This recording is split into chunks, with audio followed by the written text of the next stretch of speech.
Do the rich people cringe and say, don't tell them that, Robert? Yes. Don't tell people what you know. Right. Keep them poor.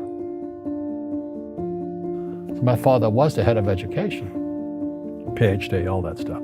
I go home and ask him, said, why don't we learn about money in school?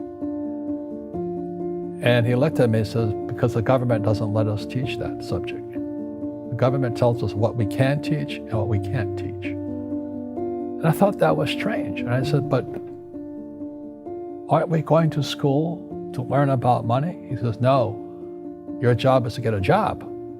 I said, but you get a job to earn money. He goes, no, you're supposed to just get a job. I went, no. Isn't the purpose of a job to earn money? He goes, you're correct. I said, so why don't I just learn about money? I can skip the job part, you know? And he got flustered and he said, if you want to learn about money, why don't you ask your best friend's father about money? And I said, why? That's Mike. So I asked him. He says, because Mike's father is an entrepreneur. And I said, what are you? He says, I'm an employee. I'm a government employee. I went, oh, what's the difference? He says, the difference is an entrepreneur must know about money, or they're no longer entrepreneurs. And he says an employee doesn't have to know anything about money, because the government will take care of them, the company will take care of them. So I'm all confused. But I took my dad's advice and I trundled over to Mike's father's office and knocked on his door and I said, hey, I'm here, 9 years old. Teach me about money. He says, beat it, kid, you know. But that's where the story of Rich Dad, Poor Dad started. And finally, through persistence, my rich dad started teaching me about money on one condition. And that condition was he would never pay me. He says, the moment I pay you, you think like an employee. He says, that's the trap. Entrepreneurs work for free. And now I'm 9 years old, my head's going cracking in half. He says, you never want a paycheck. You understand that, kid? I said, okay, I got it. And he says, well, how do I make money? He says, that's what entrepreneurs figure out. It's like, so how do I learn about money? So he would just break out a Monopoly game board. So I would work for free. I'd pick up cigarette butts, and he had hotels and restaurants, and I would clean and do menial tasks. And as I got older, I started getting into office work and marketing and accounting, and I was an apprentice basically, but I always worked for free. And he would teach me about money, but the way he taught me about money was playing Monopoly. And finally one day I got upset. I said, well, when are you going to teach me about money? He says, what do you think we're doing? We're playing Monopoly. He goes, no. What do you think we're doing? We're playing Monopoly. He says, what do you think we're doing? So I don't know. I'm teaching you about money. And then that's when, you have one greenhouse. He says, there's many formulas for great success in money. There's thousands of them, but one of the best ones is found on the game of Monopoly. It still is today. 4 greenhouses, 1 red hotel. I said, what? He says, one of the greatest ways to acquire great wealth is playing Monopoly in real life. 4 greenhouses, 1 red hotel. Well, is that all there is? He goes, that's it. And he says, what do you think I'm doing? And I went, I don't know. So then he took me out and he showed me his greenhouses. And 10 years later, when I was 19, I was now in school in New York, and I come back to Hawaii, and Rich Dad had bought the biggest piece of land smack dab in the middle of Waikiki Beach. And when you go to Waikiki Beach today, you'll see the Hyatt Regency Hotel. That was his hotel. Just like the game of Monopoly. Just like the game of Monopoly. Acquired assets and they became bigger assets. He just kept what's called an assemblage, because that property wasn't that big at that time. So he had to buy out all the small guys. Because Waikiki was a little dirt water little town. So he'd buy out this shop owner and buy that shop owner. And it took him a while, but he finally assembled this large piece of property. And then he and Hyatt put up this giant hotel. And it just sold for $800 million. So that's how I learned about money.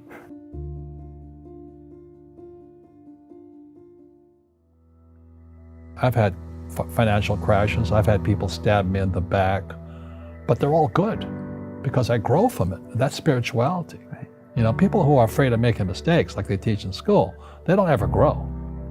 Because spirituality is there's good and there's bad, there's right and there's wrong, there's up and there's down. Most people only want to be right, they only want to be positive. Well, you can't have that. That's not reality.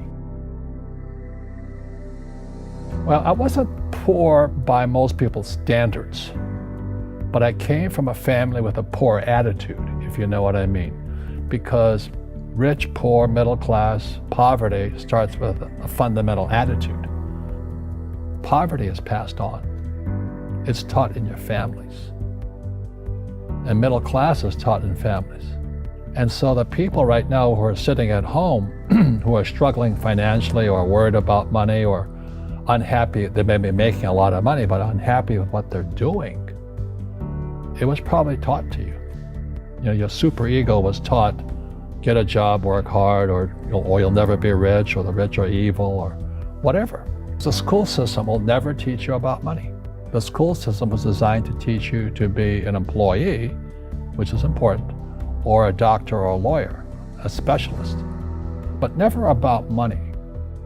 And what most people lack is real business knowledge, like accounting, you know, like debt, like taxes. You gotta know that stuff, but they don't teach it in school to anybody.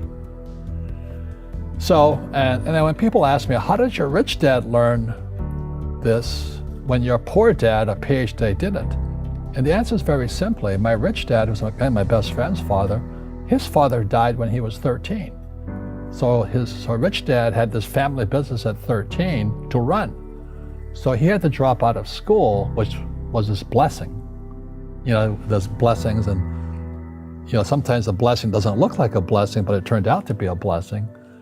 And then his teachers became his bookkeeper, his accountant, his attorney, his banker, his real estate agents. So he has what I call real teachers, not these fake teachers in school. You see, most teachers in school, they're out of ethics. They teach subjects they themselves don't practice. I asked the teacher, I said, you know, I'm in my third year of calculus now. It was called strength of materials. I said, am I ever going to use this stuff? He goes, no. You know, I said, why do you teach it? He says, because I get paid. I said, do you ever use it? He goes, no. And that's why, you know, you have to, in life, one of the things I suggest to people, you got to find a real teacher versus a fake teacher. And a fake teacher is somebody who doesn't do what they teach. And a real teacher is doing what they teach every day. So my accountants, my attorneys, they're in it every single day. That's how I learn, because every day I'm solving problems in my business. So I have accountants and attorneys and bankers and all these people on speed dial because I'm solving problems with my team. I see you giving this knowledge out, and Yeah. do the rich people cringe and say, don't tell them that, Rob? Yes. Don't tell people what you know. Right. Keep them poor. But you know, unfortunately, the poor, as was in the Bible, I'm not real religious, the poor will always be amongst us because it starts up here. Right, it's that fear mentality. It's in their words, you know, and the words become flesh. Again, I'm not really religious. I flunked out of Sunday school also. But when they say I can't afford it or I can't do that, they go down. They become what they say. My PhD daddy says, what do you think I am, made of money? I can't afford that. And my rich dad would say, that's why he's poor. Poor people say, I can't afford it, I can't do that, I don't have time. Because it's an escape. It's an escape, you know what I mean? It's easy to say, I can't afford it. And your rich dad used to say what instead of, I can't afford it? How can I afford it? How can I do that? You know, what would it take, or why should I do that? He says that a question opens the mind, a statement closes the mind. So when you say, I can't afford it, your mind shuts down and you become what you say. Rugby is a team sport, but so is soccer. The rules are different. And other people are golfers, they play by themselves. And so everybody's different. So my game financially is business, number one. Second is real estate. So what I say to young people is, you find your game.